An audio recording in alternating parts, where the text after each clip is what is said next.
Oi, gente, tudo bom com vocês? Eu sou a Alice e esse é o Ali aqui e hoje a gente vai falar sobre os episódios dessa semana de Pretty Little Liars. E vai ficar assim mesmo. Então, se você ainda não é inscrito no canal, se inscreve aqui embaixo e deixa seu joinha nesse vídeo.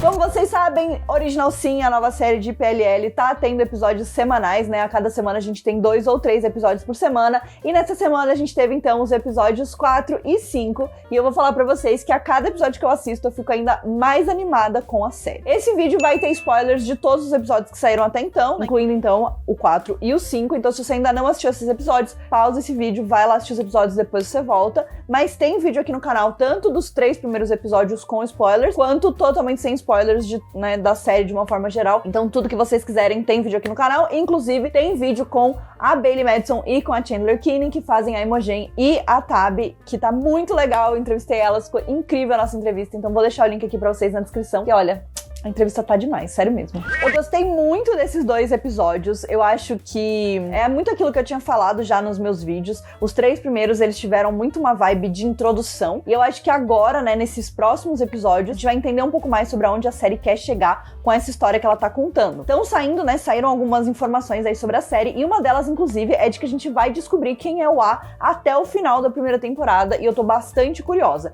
Eu sei que a decisão de contar quem era Gossip Girl lá em Gossip Girl foi bastante polêmica, né? Então tô bastante curiosa pra ver como eles vão fazer essa reviravolta, mas eu acho que pelo fato da gente ter aqui nessa série um vilão, né? Um stalker, no caso, que ele é bem mais violento do que o A de PLL original, seria muito mais difícil você manter, talvez, esse segredo, né? Mas, de qualquer forma, eu tô bastante curiosa. Eu acho que essa vibe slasher, ela traz algumas diferenças na forma com que eles precisam conduzir a história, né? E eu acho que isso tudo são reflexos dessa diferença que a gente tem. Então, nesses 2 primeiros episódios, eu vou falar misturando os 2 mesmo, mas eu acho que uma outra coisa que eu tinha falado lá nos outros vídeos e que também eu tava imaginando que a gente teria mais nesses próximos episódios é um aprofundamento um pouco maior das outras Liars, né? A gente teve um foco até que grande na Tab e na Imogen, mas mais na Imogen. Então, nesses 2 episódios, a gente teve essa oportunidade de mergulhar um pouco mais e conhecer as outras e conhecer os problemas das outras. E eu acho que muitas coisas foram reveladas nesses episódios, né? A gente tinha também algumas teorias que estavam ganhando bastante força no fandom.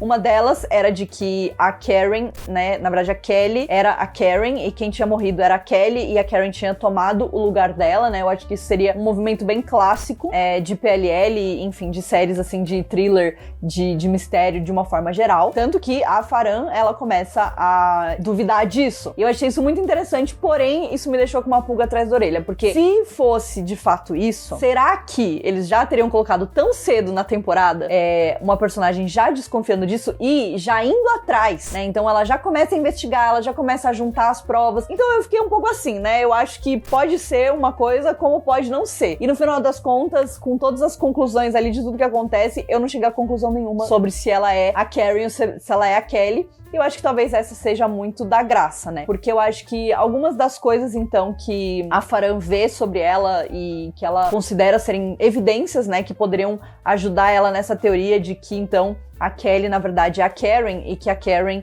teria colocado a irmã dela ali naquela situação de risco, a irmã dela teria morrido, então ela teria assumido esse papel exatamente para as pessoas não ficarem com raiva dela e não acharem que ela é uma pessoa ruim, porque colocou a Kelly para fazer a vingança dela e foi isso. Ela fala sobre os machucados no pé, né? E aí a professora dela de balé fala que, na verdade, a Kelly tem um problema com mutilação, né? Com automutilação e que daí, por isso que ela tem os machucados no pé. A gente tem também o fato do próprio Henry, né? Que é o parceiro de balé da Farhan, ter falado que quando ele dançou com a Kelly nessas últimas semanas, ele sentia como se ele estivesse dançando com a Karen de novo. E aí quando a Farhan ela questiona, a Kelly fala que é porque ela sempre era obrigada a ficar no background ali da irmã, né? Tipo, na sombra da irmã, e se diminuir pra irmã poder brilhar mais. O que eu achei bastante válido, né? Então é isso, fica essa ambiguidade, porque eu acho que pode ser uma coisa, como também pode ser outra, né? Como também pode ser só a Karen tentando manipular a gente, né? E a Farhan em acreditar que ela não é irmã. Então, eu achei muito interessante, porém o fato deles já terem colocado isso me deixou bastante curiosa, né? Me deixou bastante intrigada, porque não é uma movimentação tão comum assim. Normalmente, quando vai ter uma revelação muito bombástica, fica, né, isso, mas também pode ser uma tática deles de, tipo assim, meio que jogar a gente pra longe dessa pista, porque seria uma coisa muito lógica de se pensar, né? Tipo assim, eram gêmeas, então óbvio que elas trocaram de lugar. Então seria um movimento bastante lógico a partir de tudo que rolou. E aí eu acho que eles podem estar tentando, tipo, falar, então a gente tá colocando aqui pra vocês verem que não é, tá vendo? Olha aqui a prova de que não é. E aí, sei lá nos últimos episódios vai rolar o plot twist e eles vão revelar que, na verdade, era mesmo a Karen o tempo inteiro, porque eu acho que é o que eu disse, eu acho que tem evidências que apontam pras duas coisas. Então, a essa altura, poderia ser qualquer uma das duas coisas, mas eu quero saber o que vocês acham. Qual que é a maior probabilidade? Vocês acham que é mais fácil ser a Karen e quem morreu foi a Kelly, ou ser a Kelly e a gente tá sendo iludido aí pelas possibilidades e pelo clichê,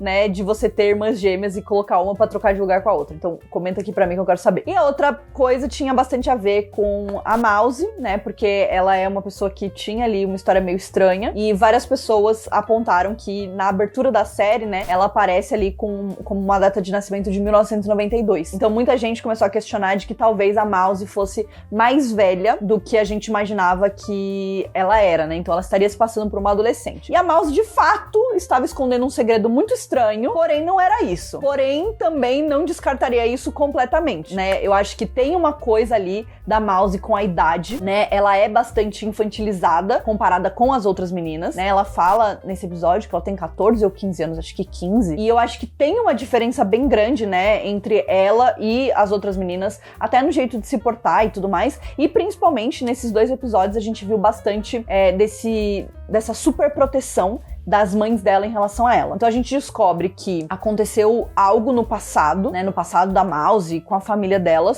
com um homem, que isso causou um trauma e causou essa resposta, né, em uma super proteção. Então tem isso, né, e eu acho que a gente ainda vai descobrir mais sobre isso, que acho que é uma coisa muito importante, mas ao mesmo tempo ela tem os seus próprios segredos. Então a Mouse, ela entra na internet e ela conversa com pessoas, né, com, enfim, adultos de uma forma geral, que perderam uma filha, mais ou menos da idade dela, e ela faz ali meio que um roleplay ali, né? Tipo, ela interpreta personagens e ela finge ser a pessoa. E não é exatamente, né? Ela realmente interpreta ali aquela criança, aquela adolescente que morreu ou que o pai não conseguiu ver naquela idade, né? E a gente vê, inclusive, ela nesse encontro com um cara. Encontro, né? Na verdade, eu fiquei meio tensa porque eu pensei, meu Deus. Mas daí depois eu vi que era uma outra coisa e continuei tensa porque também é uma outra coisa, mas enfim. Ela se encontra então com essas pessoas e ela finge ser essa filha, né? Então ela é chamada pelo nome, ela faz coisas que a filha faria, então a gente vê ela usando fantasia, né, pra ser o Halloween ali com o pai,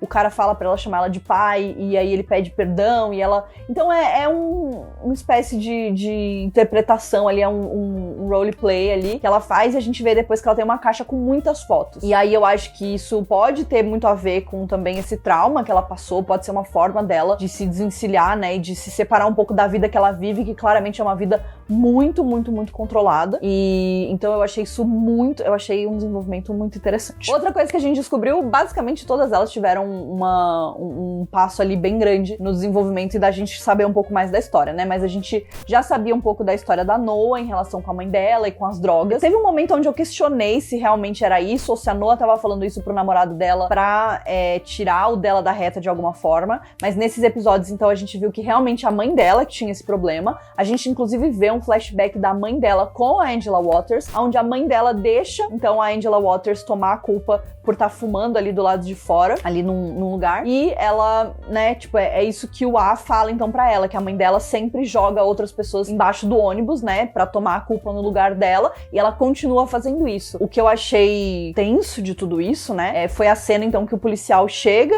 o xerife chega ali na casa delas, né, pra fazer uma inspeção aleatória, pra ver se ele vai encontrar alguma droga ali no quarto, nas coisas da Noah, e aí a mãe dela já, tipo assim, tem uma hora que ele entra no banheiro e ele encontra um negócio, e a mãe dela já fala, não é meu! E eu fiquei tipo, cara, né? E aí depois a Noah vai descobrir que realmente a mãe dela ainda tá pegando drogas, e aí o A, depois de uma cena de perseguição digna de um filme Cara, sério, eu fiquei muito tensa nessa cena. Eu achei sensacional, eu acho que era exatamente isso que eu queria, que eu esperava da série. Então essa cena me deixou assim com a adrenalina lá em cima, porque eu não tinha a menor ideia do que ia acontecer. E eu tava angustiada com aquele negócio lá no tornozelo dela apitando. E eu tipo, meu Deus, ele vai fazer ela pular pra um lugar aonde vai apitar o negócio e aí ela vai se ferrar. Eu já tava muito nervosa, eu fiquei muito aliviada de que não foi isso. Mas ele colocou ela ali num lugar onde ela ligou pro hospital e denunciou então que a mãe dela tava roubando drogas. A gente ainda não viu exatamente as consequências disso, então também tô curiosa, né? Eu acho que a gente não viu as consequências disso. Tô curiosa pra gente explorar um pouco mais sobre isso, mas obviamente que isso não só teve um peso muito grande na Noah, né? Porque claramente ela é uma pessoa que faria de tudo pela mãe dela, mas também deu a certeza pra ela de que o A não estava de boa, né? Porque até então elas acreditavam que ele tinha desistido, que ele tinha se cansado e que ele não voltaria mais. Então essa foi a prova de que ele não tá nem um pouco de boa. E além de tudo isso, a gente teve também a Tab filmando ali uma cena, né, pra aula dela ali de cinema, junto com o Chip e também com o Greg e com a Farhan. Então os quatro vão pra escola no meio da noite e eles vão refazer uma cena de psicose, que é a cena clássica, né, do assassinato no chuveiro, só que eles vão inverter então os papéis, então quem vai morrer é o cara e quem vai matar é uma mulher, que no caso é a Farhan e o Greg, né, e aí é muito essa cena também eu tava muito investida, uma cena muito tensa, porque eu não tinha a menor ideia do que ia acontecer. O Greg tava sendo um puta babaca, né, nesse momento, e enfim, então tudo ali tava rolando, várias situações, várias coisas acontecendo ali, e ele, enfim, tirou a sunga, né, ficou peladão, e aí isso deu um gatilho enorme na Tab, e aí ela saiu, e a gente começa a ver flashes, né, de coisas que aconteceram com ela em uma festa no verão entre as aulas, e aí depois do final ela inclusive conta pra Imogen, né, que ela passou por uma situação ali, porque ela até questiona, né, se eles estavam lá na festa, o Greg e o Tyler, né, e no momento na festa de Halloween da Imogen, quando ela enfrenta eles, né, confronta eles ali de uma vez por todas e dá um socão na cara do Tyler, que pra ser bem sincera, ele estava merecendo, né, tava até devendo ali aquele soco há um certo tempo, então ela faz tudo isso e aí a gente descobre que tem esse trauma dela, né, e ao mesmo tempo ela volta também a trabalhar no cinema, que acho que foi uma coisa bem interessante, porque ela, enfim, confronta ali também o chefe dela, mas eu não sei, né, porque ele pede desculpas, ele fala que não era a intenção dele, mas eu fiquei bem assim, ó, não era a sua intenção, queridão, você sabia muito bem o que você estava fazendo, né, mas esta sou eu. E eu acho que de qualquer forma a gente ainda tem essa questão da Tab filmar o banheiro dos meninos, né, então nesse episódio a gente vê também ela indo pegar a câmera mais uma vez, e aí ela ouve uma conversa do Tyler, falando sobre ele ter transado com uma menina e não sei o que. E aí é isso que meio que culmina nela, enfim, isso e outras coisas, óbvio, porque o Tyler claramente é um bosta, culmina nela acabar confrontando ele ali na festa de Halloween da Imogen. Uma coisa que eu tô achando interessante é que logo em seguida, então, eu fiquei nervosa porque o A estava na festa, a gente vê ele entrando ali no porão, então, da Imogen, ele abre uma caixa que tem um monte de coisa e claramente várias coisas das mães delas e de situações que aconteceram com as mães e com a Angela, né, então no passado, então a gente vê ali o ursinho que a gente vê que a mãe da Noah deu pra Angela como um pedido de desculpas, e aí ele usa aquela máscara de abóbora que elas fizeram a Angela usar pra jogar ali um saco de cocô na casa de uma pessoa. Tem várias coisas ali, né, e tá no porão da Imogen, e ele já esteve no porão da Imogen nesses episódios, a Imogen desceu e ele tava lá, né, então claramente aquela casa, ela tem ali também um significado, né, e um sentido, e tem alguma coisa também com a casa, eu acho, por ter essas coisas ali, por ele estar usando aquilo como uma base, né, enfim, de alguma forma, e aí ele coloca então essa máscara de abóbora e ele sai andando pela festa e ele observa várias coisas. E uma coisa que eu achei muito interessante foi ver ele observando essas coisas. Lá em PLL original, o A sempre sabia das coisas que estavam acontecendo e nem sempre a gente via como ele sabia de tudo, né, como ele sabia dos segredos e tudo mais. E aqui foi muito legal da gente ter essa visão do lado de lá também. Como a gente tem essa figura desse assassino que é mais seguro de você mostrar o assassino, que ele tem essa fantasia, então literalmente pode ser qualquer pessoa, apesar que esse episódio me deu uma sensação, eu vou compartilhar com vocês, eu achei muito interessante, então quando a Farhan e a Kelly estão discutindo, né, e a Farhan tá falando dela achar que a Kelly é a Karen e tal, ele tá ali olhando, né, ele tá observando, ele tá ouvindo, então ele ouve muitas coisas, ele vê muitas coisas, né, então eu acho que foi muito interessante de ver isso, de ter essa visão também, e isso me deixou tensa o tempo inteiro, tipo na cena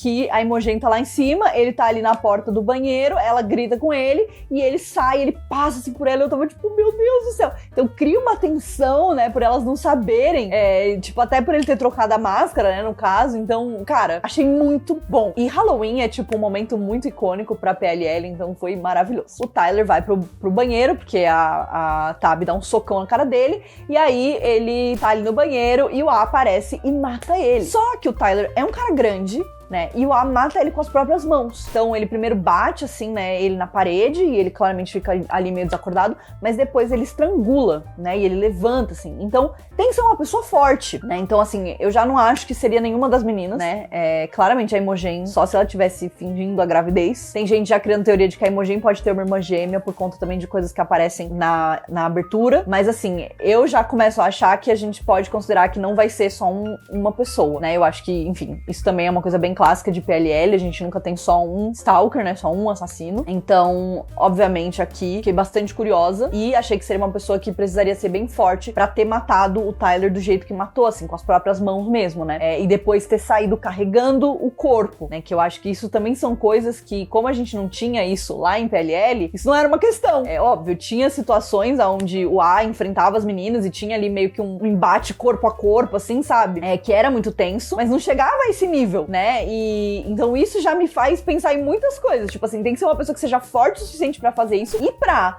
descer com o corpo do Tyler pela casa e depois subir, colocar na van e ir embora, né? Então assim, é uma pessoa forte. Tensa. Estou tensa. Fiquei tensa com esse final. Ele me deixou já assim, ó, na cabeça. Mas eu já comecei a achar, então, que não vai ser só uma pessoa. Acho que pelo menos 2 pessoas, entendeu? É uma pessoa bem forte e bem alta, né? Porque ele parece ser bem alto na maior parte do tempo. E talvez uma outra pessoa que não tenha esse corpo tão truculento, mas que pode ser meio que o cérebro da operação. Então, fiquei bastante curiosa. Não tenho ainda suspeitos, gente. Eu sou péssima nisso, porque eu sempre imagino umas pessoas nada a ver. Semana que vem a gente tem, então, o episódio 6 e 7, e aí depois, na outra semana, já são os últimos episódios da temporada e eu já tô nervosa, pelo amor de Deus. Então é isso, quero muito saber o que vocês acharam. Então conta aqui pra mim, conta também quais são as teorias de vocês, quais são os suspeitos de vocês, se vocês curtiram esses episódios igual eu curti. Não se esqueçam de se inscrever no canal para análises semanais de Pretty Little Liars Original Sin, e a gente se vê no próximo vídeo. Um beijo!